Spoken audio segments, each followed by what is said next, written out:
Buenas noches. Y tal como pronosticamos anoche, luego de las declaraciones de la bancada fujimorista, en el sentido de que el gobierno no debía hacerle caso a un oficio como el que se envió pues al Ejecutivo, en el sentido de que no se firmara la adenda del proyecto Kunturhuasi o con el consorcio Kunturhuasi.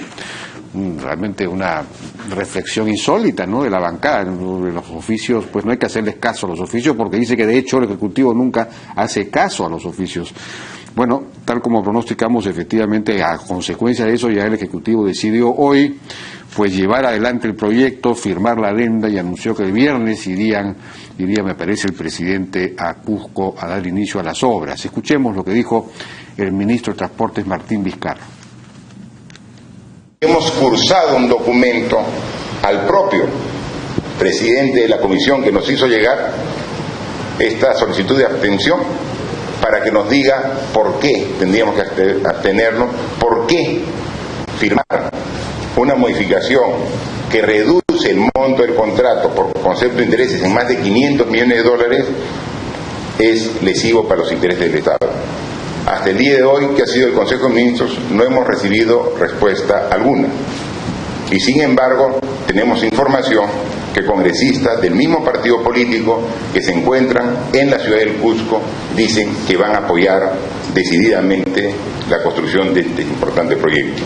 Por eso, después del análisis que hemos hecho al respecto en el Consejo de Ministros del día de hoy, se ha tomado la decisión de respaldar al Ministerio de Transportes y Comunicaciones en la decisión de suscribir esta modificación contractual que reduce los costos de manera significativa al contrato de este proyecto tan importante que es el Aeropuerto Internacional Chinchero, porque definitivamente no podemos estar tampoco cayendo en el juego político de fuerzas que nos dicen que nos abstengamos y luego dicen que están de acuerdo, dispuestos a apoyar.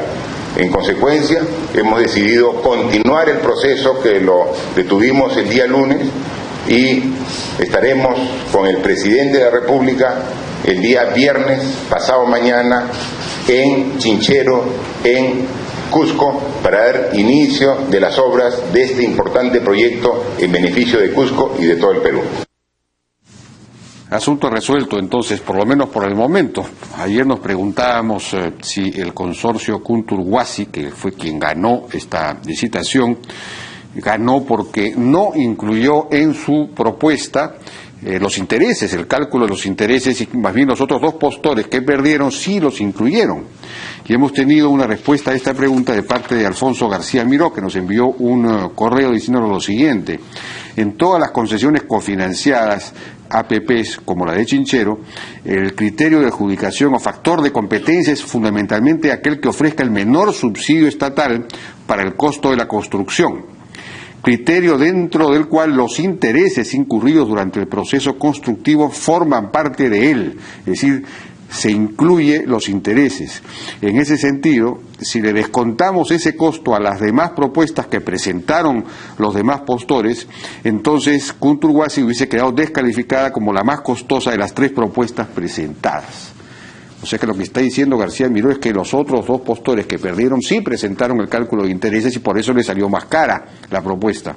En cambio, Kunturhuasi ganó de alguna manera, pues, criollamente, sin presentar el cálculo de intereses. Ahora, ¿cómo es posible que en Proinversión, en el Comité de Adjudicación, no se hayan percatado de una cosa como esta o haya sido facilitada de alguna manera? Se ha criticado mucho las bases mismas, la manera como fueron confeccionadas.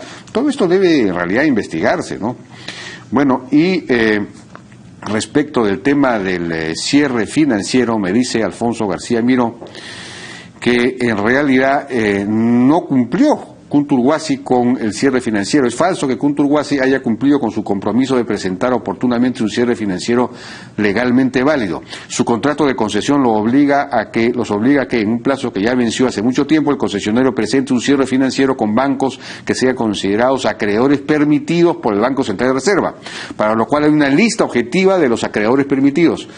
por el Banco Central de Reserva, dentro de los cuales al menos uno de los bancos propuestos por el pseudo cierre financiero de Kuntur Wasi no cumple con la condición de acreedor permitido por el BCR. Por ende, Kuntur Wasi ya hace muchísimo tiempo que está en default contractual por no haber cumplido con presentar un cierre financiero oportuno y contractualmente válido, condición suficiente como para que el Estado pueda declarar la cancelación de la concesión. Bueno, finalmente el Estado no declaró la cancelación de la concesión, sino la aceptación de una adenda para financiar directamente mientras se hace la obra y no mediante un préstamo, digamos, a largo plazo que resultaba muy oneroso según el Estado, ¿no? Bueno, estos son los temas que están apareciendo.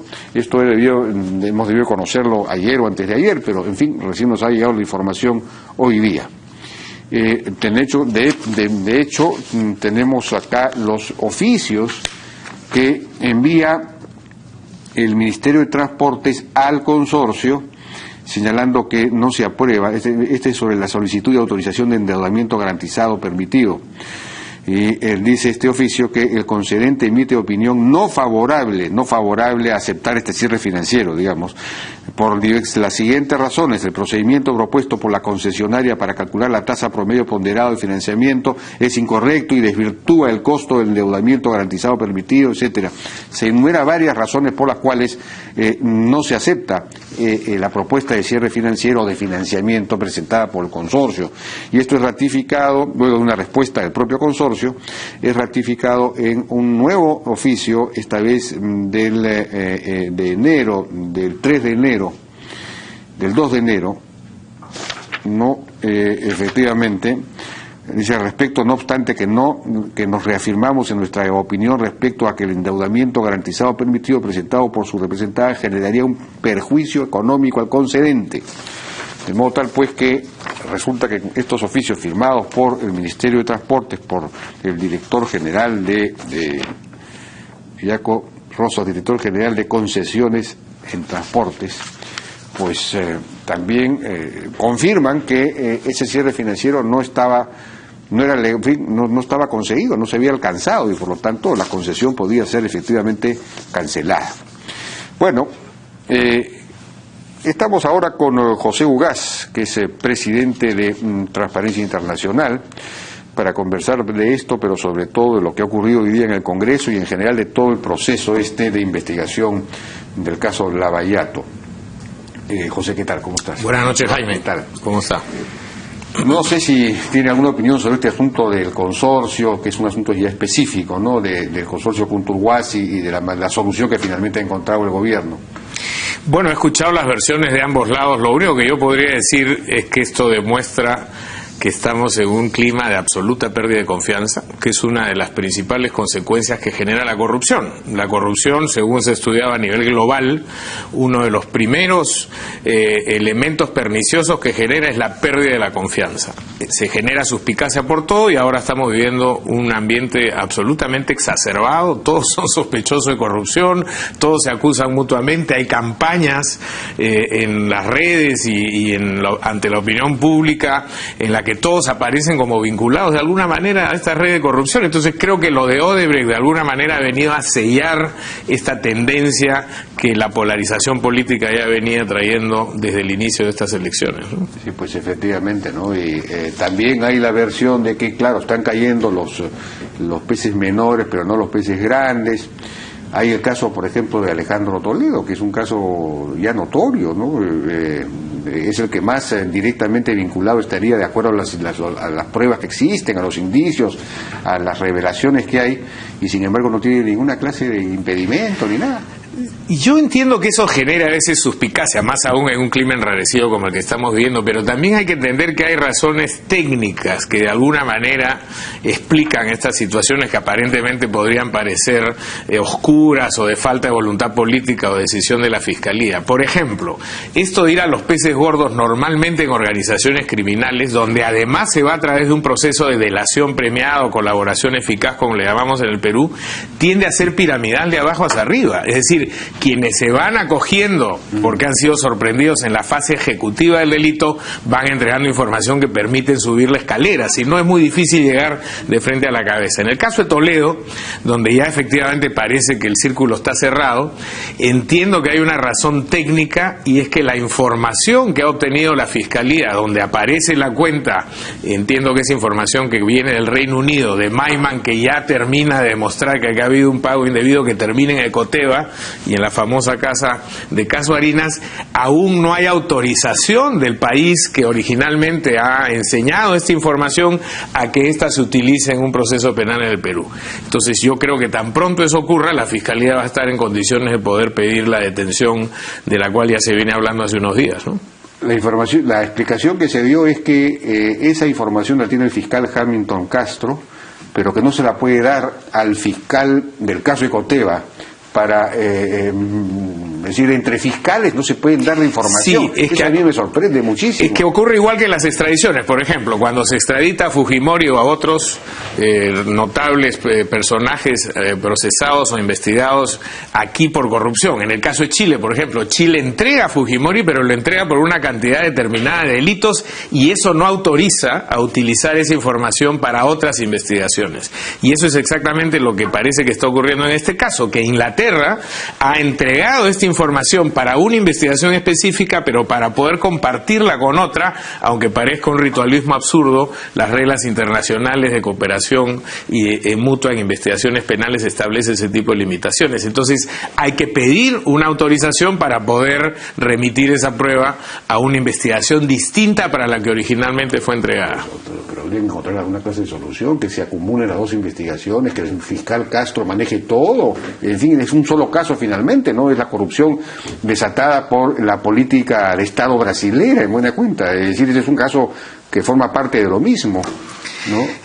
Bueno, ya eso es una decisión político-institucional de cómo se organizan las investigaciones. Esa podría ser una salida que tal vez permita resolver esto. Ahora, entiendo que el caso Toledo está tan avanzado que meterlo dentro de la investigación de Odebrecht, que recién está empezando, podría generar otras complicaciones técnicas. Pero ya esas son decisiones estratégicas de los conductores de la investigación.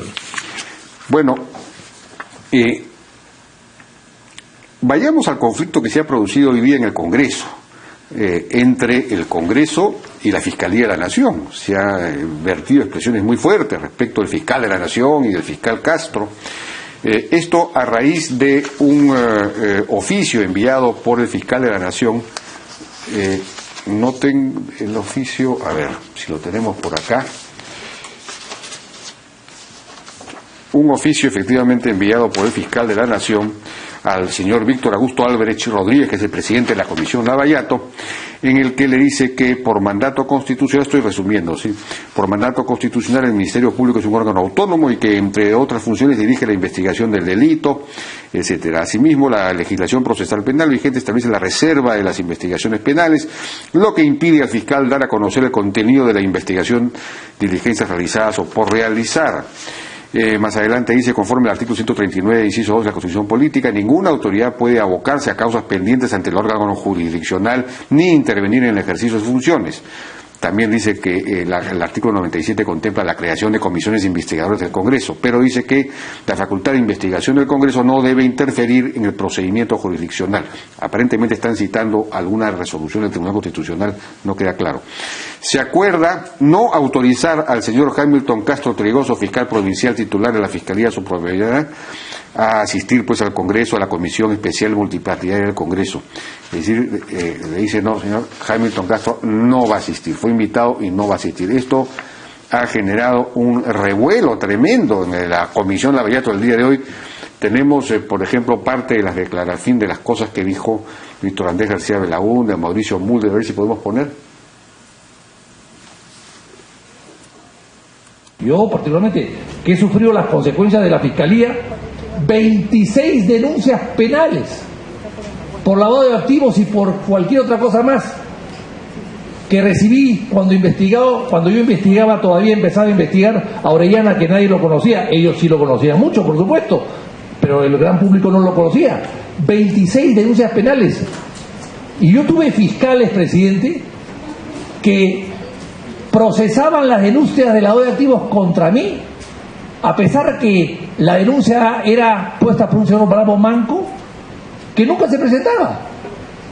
¿Qué hubiese pasado si no hubiese existido una comisión investigadora como esta en el Congreso pasado, que investigó la vía expresa del Callao, o que investigó Orellana, algo que yo conozco directamente, presidente? ¿Qué hubiese pasado? ¿Estarían hoy día jueces y fiscales presos que archivaran constantemente juicios y denuncias contra los afectados? O sea, están presos esos fiscales, presidente, porque acá en este Congreso impulsamos las investigaciones. Porque antes que no se instale la comisión y empiece a trabajar, los fiscales seguían siendo fiscales y jueces que liberaban a todos los miembros de la mafia de Orellana, y sobre todo en Ucayali. Y se niega cortésmente a este poder venir. Nadie le pide que diga lo que no puede decir. No tenemos acá un chicote con púas para echarle en la espalda latigazos. No, si dice lo que quiere decir, que lo diga, y si no, que se vaya. Este señor Odebrecht, que tiene 2 empresas en el Perú con el mismo nombre, y Gotroruk, está 2 años en la boca de todo el mundo, investigada y procesada en Brasil, y el señor fiscal no se da cuenta. Él se dedica a otra cosa. Está cazando pajaritos, ¿sabe Dios a dónde? O más que pajaritos, mariposas, que son más volátiles. ¿Dónde está entonces el fiscal? Y aquí no viene. Entonces yo creo que hay que cambiar ese fiscal. Me parece que está muy mal. Pero queríamos, por lo menos, darle la oportunidad de escucharlo, a ver si estamos equivocados nosotros o él es el que está mal. Pero no hemos tenido oportunidad de eso, presidente. Y me parece muy mal que el señor Sánchez esté avalando. Este Poder de Estado necesita colaboración. Nosotros no vamos a juzgar a nadie. Estamos investigando. Estamos recogiendo la desesperación, la indignación, la náusea de la opinión pública hacia un caso que está destruyendo los cimientos de nuestro Estado de Derecho. Eso se trata. Y en eso, en la Fiscalía y el Congreso debemos ir de la mano. Pero parece que el fiscal no lo entiende. Si ellos van a querer manejar las cosas de esa manera, sabe Dios qué estará pasando. Sabe Dios qué se estará negociando. Sabe Dios, presidente, con los antecedentes que tiene el Ministerio Público, que está plagado de fiscales que liberan bandas, ¿qué pasará con este tema, presidente? Bueno, y Mulder ha pedido también evaluar una acusación constitucional contra el fiscal de la Nación. Luego de esa intervención, no sé si tenemos esa parte, no la hemos puesto, no la hemos conseguido, creo. Pero varios se presentaron, se pronunciaron un poco en ese sentido. ¿Cuál es tu opinión acerca, digamos, tiene Víctor Andrés García Belaúnde ha hecho un alegato que a mí sí me ha impresionado un poco, ¿no? Digamos, si no hubiera sido por la comisión del Congreso en el caso Orellana, los jueces y fiscales que estaban comprometidos en la red de Orellana jamás hubiesen avanzado y más bien están presos ahora. Entonces, ahí de alguna manera ha legitimado el rol del Congreso en eso. ¿Cuál es tu opinión? A ver, lamentablemente era un conflicto anunciado. Yo desde que se iniciaron estas investigaciones, y creo que lo dije en este programa, y lo vengo sosteniendo desde el año 2000, cuando me tocó a mí ser procurador, sostuve que el Congreso debe dedicarse a temas que no son materia de investigación por el Ministerio Público, que ya están judicializados. Para eso hay órganos técnicos especializados y autónomos con personal preparado para investigar. Que por supuesto hay fiscales o jueces incapaces o corruptos, los hay como en todas las instituciones del país.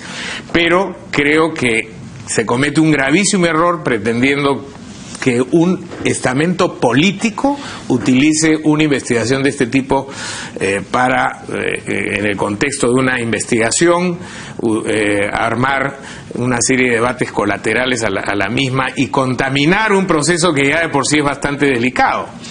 Entonces yo creo que aquí se requiere mesura Es verdad que el congresista Víctor Andrés García Belaúnde hizo una pelea solitaria, y la conozco de cerca porque la hicimos juntos, denunciando a Orellana, pero no es cierto que fue el Congreso el que llevó a Orellana a estar en la situación en la que está. Eso fue una decisión política del Ministerio Público, del Poder Ejecutivo en ese momento, que empujó esta investigación, y Orellana está todavía preso. Pero, por ejemplo, yo sigo investigado en una denuncia que interpuso Orellana contra mí hace 4 años y está en una fiscalía. Yo podría salir y decir, como ese fiscal, el doctor Pantoja, hasta el día de hoy, estando Orellana preso y sin ninguna evidencia, mantiene abierta una investigación, el Ministerio Público no debe investigar.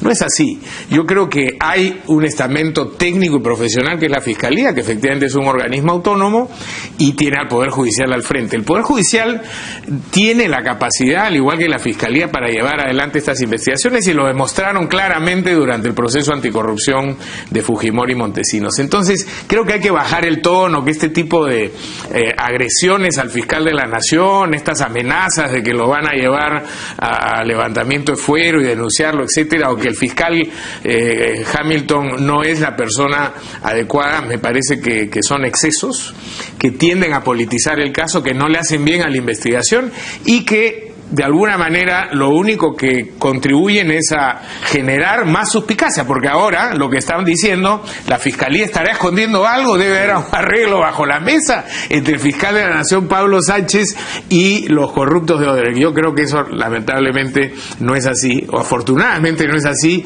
y que son excesos lamentables. Dejen a la Fiscalía hacer su trabajo. Creo que los fiscales están siguiendo pistas adecuadas, y que el Congreso se dedique a investigar aquellos casos que no están en manos de la Fiscalía o del Poder Judicial. Pero dentro del tema Lavallato...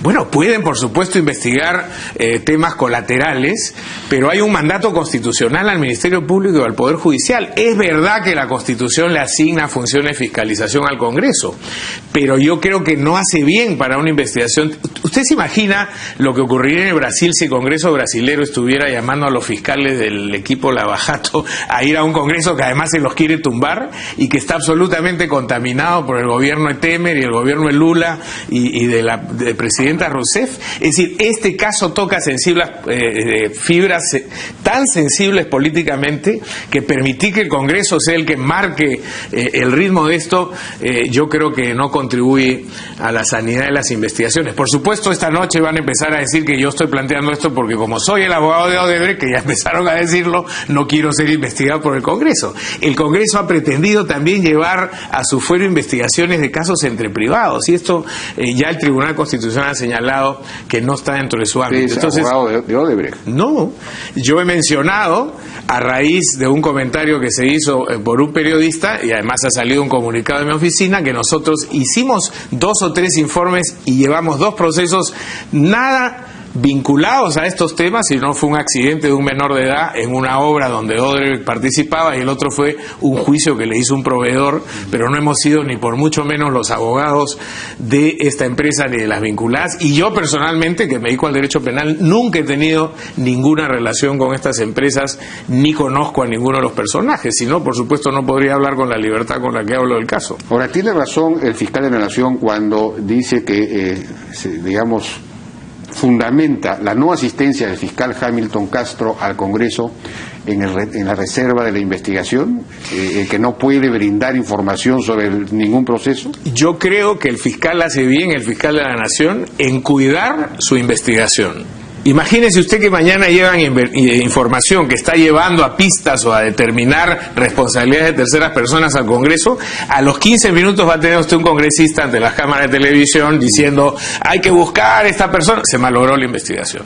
Y eso ocurrió efectivamente en el caso de Fujimori y Montesinos. Hubo una serie de circunstancias en la que personas que se habían acogido a la colaboración eficaz, llegó esta información a mano del Congreso, y en 15 minutos teníamos a la persona con la identidad revelada, que ya no quería hablar o que se fugaba del país. Entonces, esta es una investigación sensible que, insisto, toca fibras muy relevantes del poder en este país, y por lo tanto hay que tener mucha mesura en cómo se maneja la información para no perjudicar la investigación. No porque se quiera encubrir, yo no tengo ninguna duda de que el fiscal de la Nación está actuando en buen resguardo de la investigación, y no porque hay un arreglo debajo de la mesa de parte del Ministerio Público en este caso, ¿no? ¿Ha habido alguna filtración en este caso, digamos, en los últimos 2 meses, de filtración de la Fiscalía? Que yo sepa, no ha salido información que haya perjudicado el derrotero de las investigaciones. Es más, la Fiscalía ha venido soportando estos embates para que se den nombres, y finalmente cuando soltó el pedido de las órdenes de detención y estas se dieron, se pudo hacer en un momento adecuado, de tal forma que 2 de ellos fueron capturados inmediatamente y a un tercero se le ha podido repatriar de inmediato. Entonces, yo sí creo que la forma como la Fiscalía, y en particular el fiscal que conduce estas investigaciones, Castro, nosotros no lo vemos en la televisión, no está haciendo declaraciones alegres ni entregando documentos debajo de la mesa. Ha salido en una conferencia de prensa a decir, estamos siguiendo ciertas pistas, por favor esperen a que las investigaciones den su resultado. Hay muchas preguntas y eventualmente cuestionamientos a este acuerdo o preacuerdo o acuerdo preliminar entre la Fiscalía y Odebrecht, que supuso una entrega de solo, dicen algunos, 30 millones de soles cuando debieron ser 30 millones de dólares, en fin, y no se sabe bien qué es lo que, a cambio de qué es que se daría o daría a Odebrecht la información que se supone que debe dar. Sería una forma de colaboración eficaz, no sé si colaboración eficaz, colaboración sencillamente, dar información acerca de quiénes recibieron los sobornos y todo lo demás. ¿Esto está bien planteado? ¿Esta estrategia de la Fiscalía es correcta?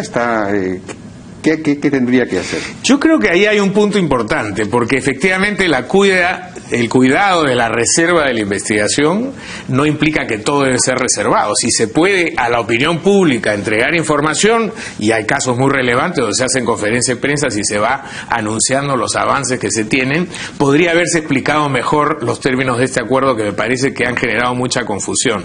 En primer lugar, por ejemplo, aquí se ha criticado mucho de que solo le han puesto 30 millones de soles, que además ya están desembolsados. El Perú es el único país que hasta este momento ha recibido plata de Odebrecht, porque ese acuerdo del Departamento de Justicia de los Estados Unidos y de los suizos es un acuerdo firmado, pero no ha habido ningún desembolso. En Panamá, por ejemplo, no desembolsaron 59 millones de dólares.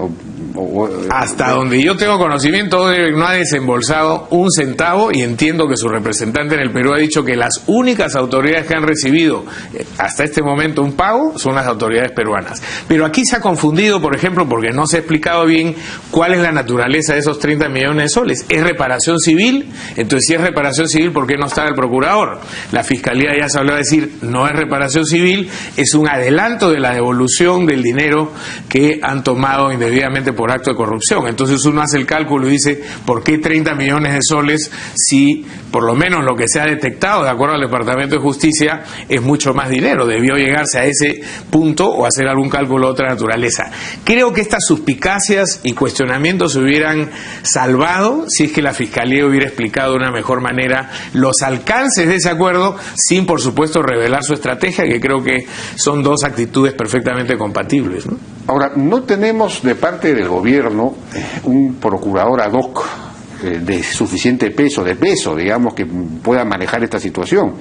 Algo así como fue José Ugaz en la época de Fujimori, al final, ¿no? Digamos, necesitamos a alguien que pueda, no sé, hay quienes dicen, oiga, ¿por qué la Fiscalía no embarga? ¿O por qué no allana las cuentas o no allana las oficinas?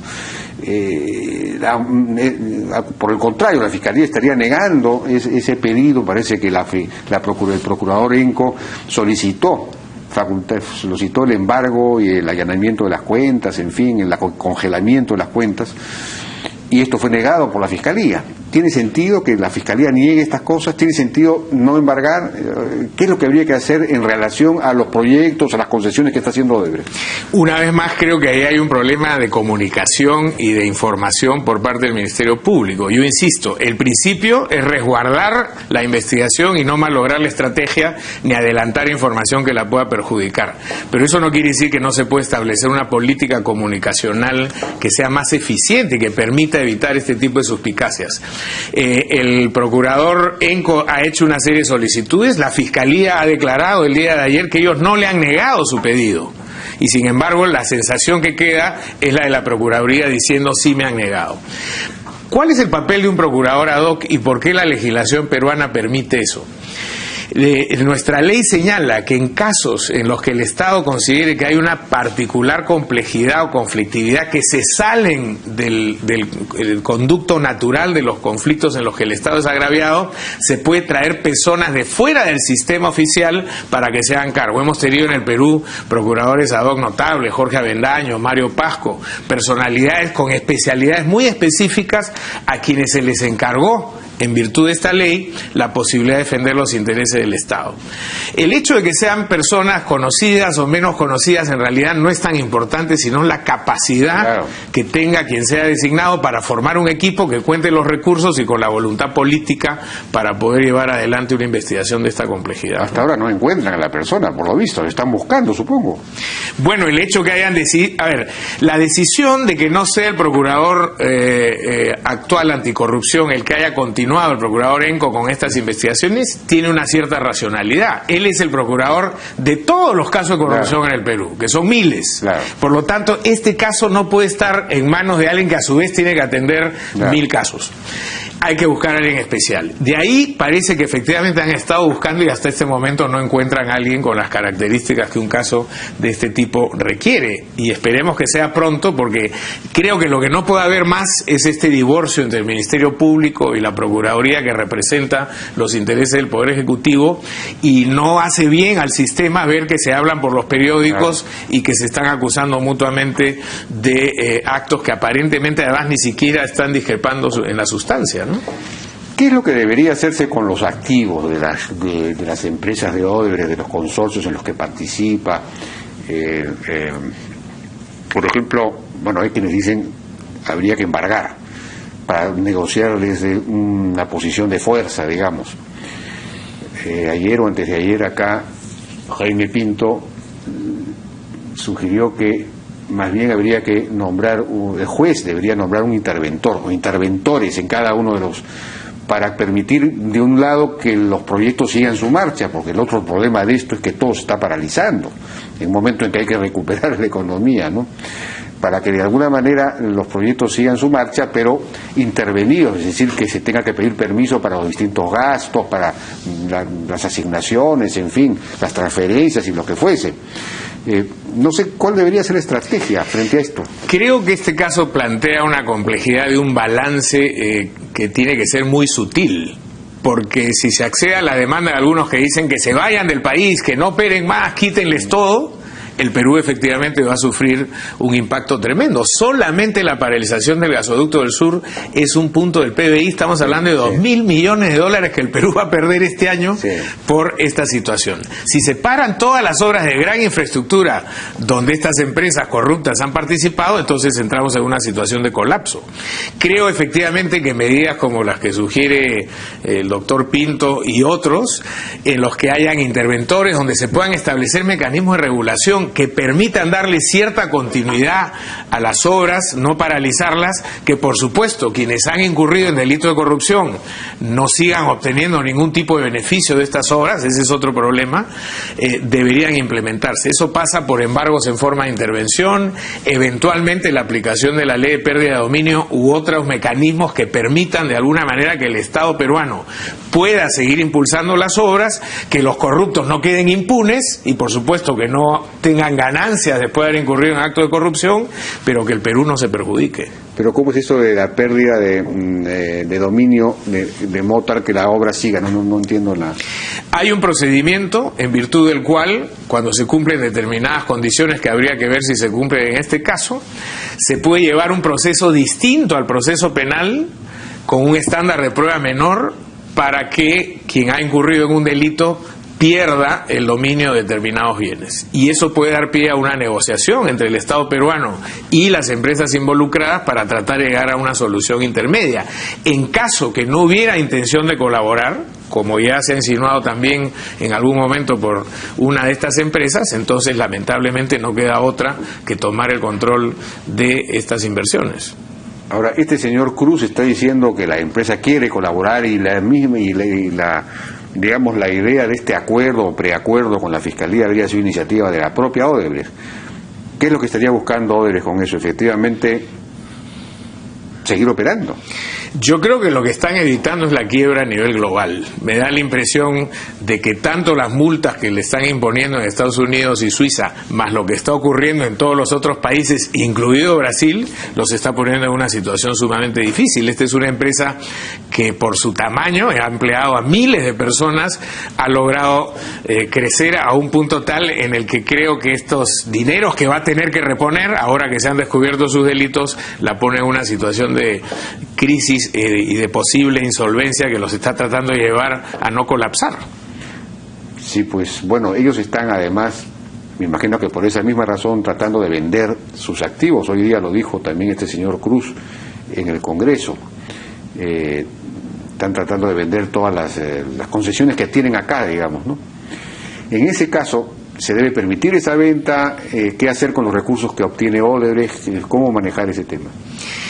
Bueno, evidentemente la venta de sus activos es una posibilidad, pero lo que no puede ocurrir es que vendan los activos y se lleven el dinero como si no hubiera pasado nada. Claro. Estas empresas y sus representantes han cometido delitos gravísimos. Entonces lo que habría que ver también, para no desanimar a los posibles inversores, ya hemos visto que hay algunos que se han acercado a querer comprar, pero luego han reculado diciendo, bueno, yo no me voy a comprar un activo que viene pegado a un proceso penal de estas dimensiones o con cláusulas anticorrupción que después me pueden ser aplicadas a mí en contra y ponerme en una situación difícil. Por eso digo que es un balance complicado. Creo que el Estado tiene que definir una estrategia que no es penal. Esta es una estrategia más bien de corte comercial. ¿Cómo hacemos para que estas inversiones no paren y perjudiquen al país? ¿Cómo hacemos para que no haya impunidad de parte de quienes han cometido un delito y poder atraer a otros para poder mantener el nivel de inversión que se requiere para no paralizar la obra?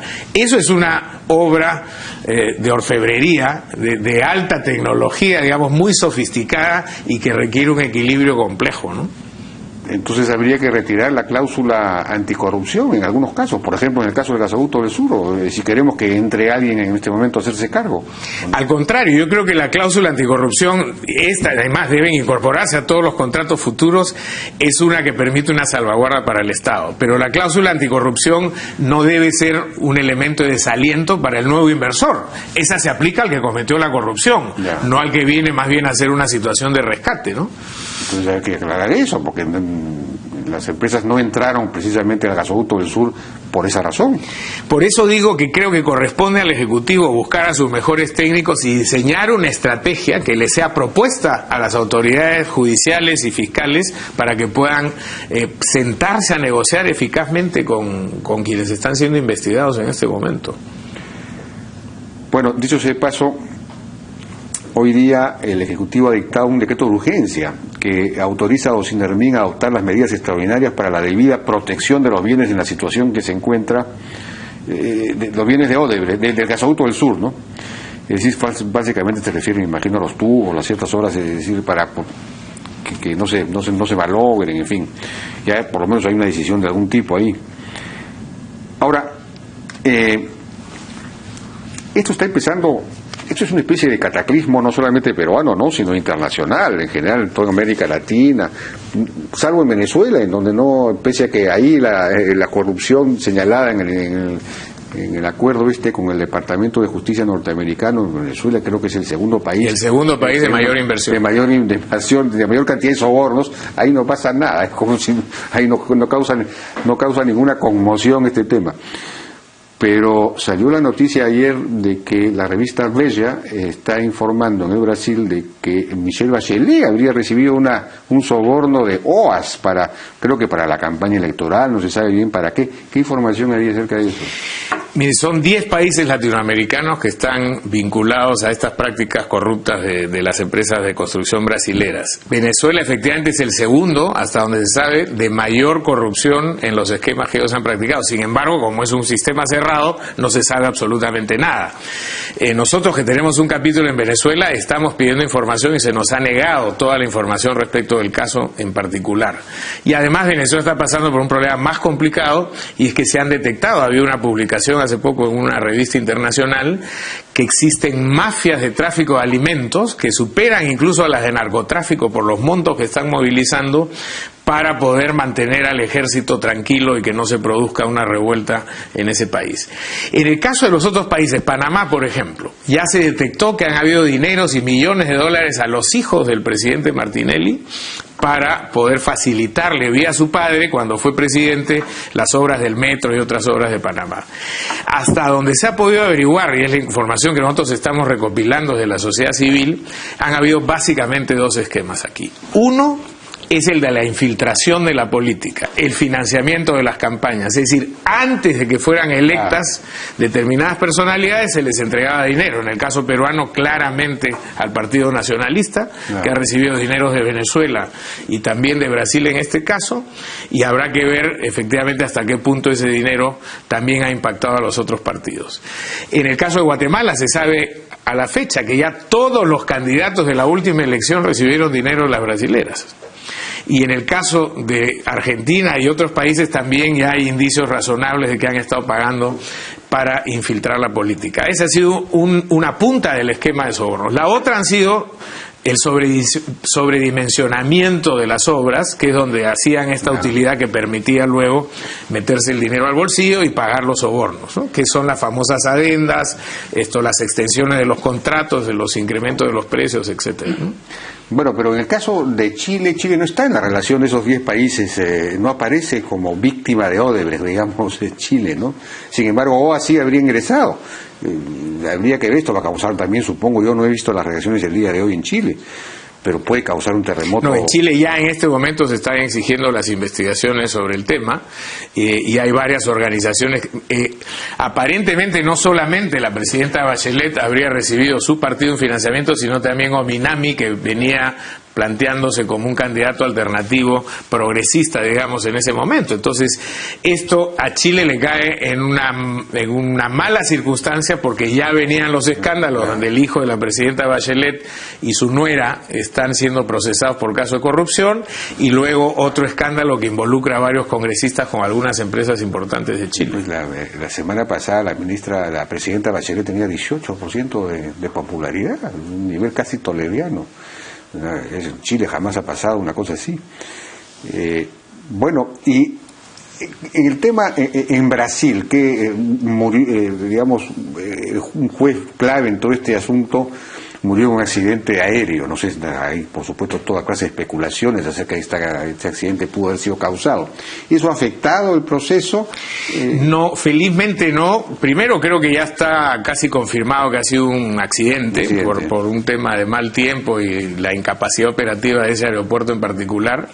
Pero creo que un buen síntoma, y que sigue hablando bien de la reacción de Brasil, es que la nueva presidenta de la Corte Suprema, la magistrada Lúcia, ella misma, siendo la presidenta de la Corte, ha tomado la decisión de ella homologar las pruebas que estaban pendientes por parte del magistrado Savigi, que falleció. Entonces, ya eso ha resuelto el problema, y ahora es probable que el equipo que ha estado trabajando con el magistrado desaparecido entrará a trabajar con la nueva persona que se designe. Es decir, han salvado un nuevo obstáculo que uno de los muchos que se le ha presentado a esta investigación, y creo que eso habla muy bien de las autoridades de Brasil, ¿no? ¿Cómo funciona la dependencia, la relación entre el proceso en el Brasil y en el Perú? Es decir, tenemos que esperar a que ellos develen los hechos, o entiendo que el fiscal Hamilton Castro viajó la semana pasada a Brasil también, no sé si fue a Brasil, en fin, que están obteniendo información directa de Brasil,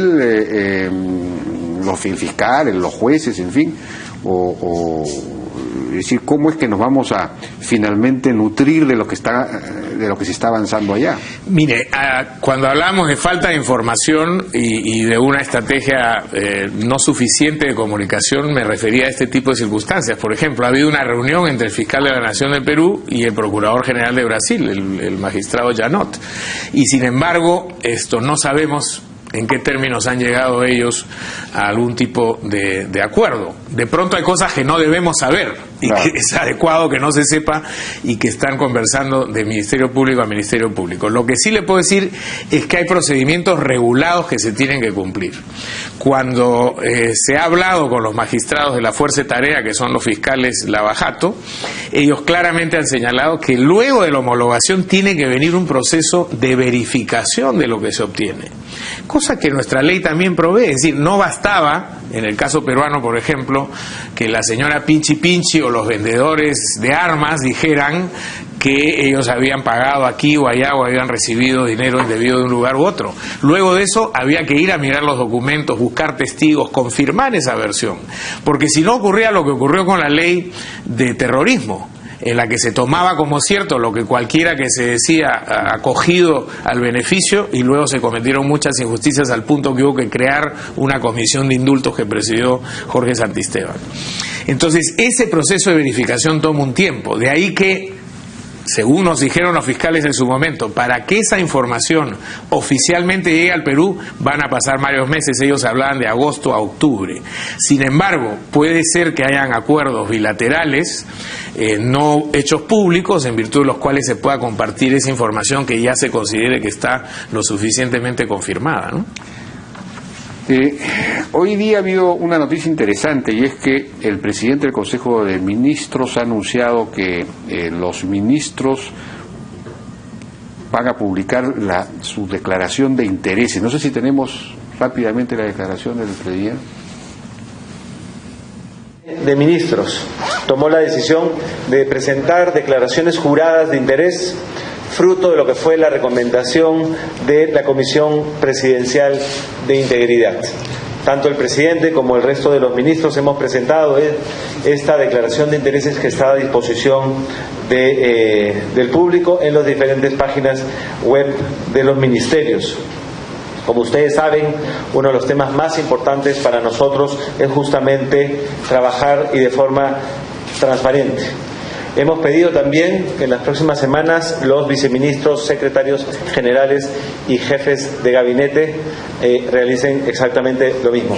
También invocamos desde aquí a que otros poderes del Estado hagan exactamente lo que está haciendo este gabinete, de transparentar sus intereses en beneficio de la transparencia en el accionar público. Recalcar, como ya lo había anunciado e informado. Bueno, esto es un novedoso, importante, ¿no? Esto había sido reclamado por la Comisión esta de Integridad Presidencial y también por transparencia acá, ¿no? Sí, no, es una buenísima señal. Esto fue una recomendación que hizo la Comisión Presidencial de Integridad, que sin embargo no se ejecutó de inmediato y dio origen a una campaña que inició Proética con sus voluntarios hace una semana y que ha dado estos resultados. Entonces creo que esto es muy satisfactorio y es bueno que el Poder Ejecutivo se empiece a focalizar en estos temas para poder despejar cualquier tipo de sospecha a futuro, ¿no? Se ha dado una serie de decretos legislativos anticorrupción, en fin. ¿Es suficiente lo que se ha hecho en términos de decretos legislativos? No, hay un reclamo, por ejemplo, en el tema de la autoridad de transparencia. Nosotros pensamos que esa autoridad ha debido tener más facultades, entre ellas la de desclasificar la información. Hoy día, si no se le da trámite a un reclamo al interior de la autoridad pública que niega la información, eso nunca va a llegar a la autoridad de transparencia, con lo cual en realidad podría quedar simplemente una autoridad declarativa. Nos parece que ahí debió haber mucho más énfasis y voluntad política. En segundo lugar, esta misma comisión presidencial planteó la creación de una Secretaría de la Integridad que permitiera de alguna manera monitorear el Plan Nacional Anticorrupción y tener un pequeño grupo que pensara 24/7 en el tema anticorrupción para diseñar políticas, prevenir, etcétera. Eso tampoco se ha cogido. Se ha creado una vicedirección en el Ministerio de Justicia, que en realidad no es un órgano que tiene la dimensión que se esperaba que tuviera esto, y que tampoco satisface de alguna manera las expectativas que se requerían. Entonces me parece que en tema anticorrupción todavía hay una serie de medidas que deben implementarse en el corto plazo, ¿no? Bien, José Ugaz, muchísimas gracias por gracias su participación en La Hora N.